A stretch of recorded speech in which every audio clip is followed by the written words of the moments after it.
Kalau biasanya mahasiswa yang dicurigai aparat, tapi kali ini ceritanya agak terbalik.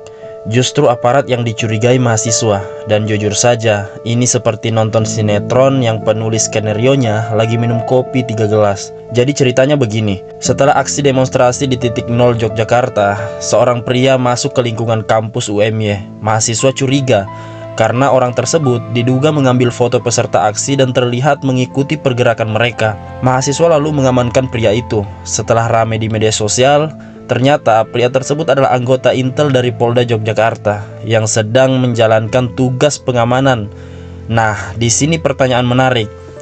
Kalau memang sedang menjalankan tugas pengamanan, kenapa sampai membuat mahasiswa merasa seperti sedang dikejar debt collector? Karena kalau pengamanan sudah membuat orang merasa diawasi, berarti ada masalah dalam cara pengamanannya. Bayangkan, kalau ada orang tidak dikenal mondar-mandir di sekitar kampus memotret mahasiswa habis demo, lalu ketika ditanya malah berusaha menghindar. Ya, mahasiswa mana yang tidak curiga? Itu bukan ciri petugas pengamanan, itu ciri mantan yang belum move on. Datang diam-diam, mengamati dari jauh lalu hilang ketika ketahuan. Tentu saja mahasiswa bertanya-tanya, ini siapa? Ngapain? Kenapa memotret? Mau bikin album kenangan atau bagaimana? Tapi di sisi lain kita juga harus jujur, Intel memang ada di hampir semua negara. Mereka bertugas mengumpulkan informasi dan memantau situasi keamanan. Masalahnya bukan keberadaan Intel, masalahnya adalah ketika masyarakat merasa lebih takut pada pengawas daripada ancaman yang diawasi. Nah, itu yang perlu direnungkan, karena demonstrasi mahasiswa itu bukan tindak kriminal. Mahasiswa sedang menyampaikan pendapat.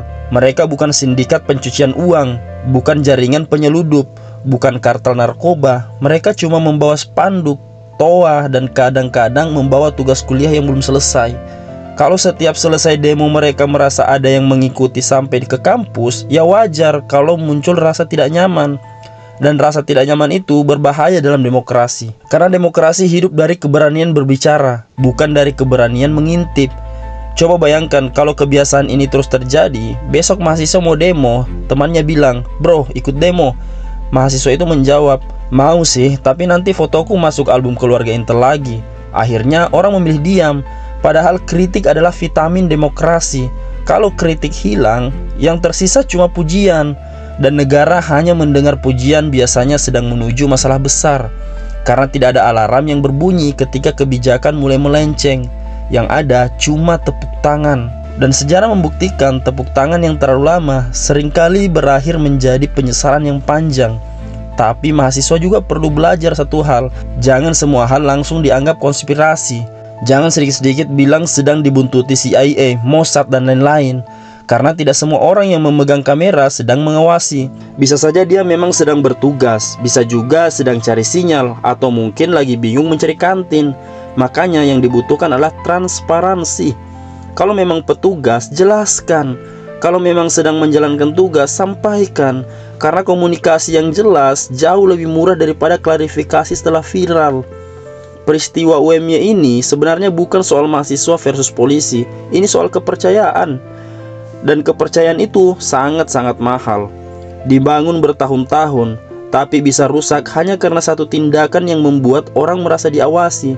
Pada akhirnya, kampus harus tetap menjadi tempat yang aman untuk berpikir, tempat yang aman untuk mengkritik, tempat yang aman untuk berbeda pendapat. Karena kalau mahasiswa mulai takut bersuara, maka yang rugi bukan hanya mahasiswa, yang rugi adalah masa depan demokrasi kita. Sebab negara yang kuat bukan negara yang membuat rakyat takut berbicara. Negara yang kuat adalah negara yang cukup percaya diri untuk mendengarkan kritik, bahkan ketika kritik itu terdengar pedas. Karena kritik yang jujur mungkin memang menyakitkan, tapi jauh lebih sehat daripada pujian palsu yang membuat penguasa terlena.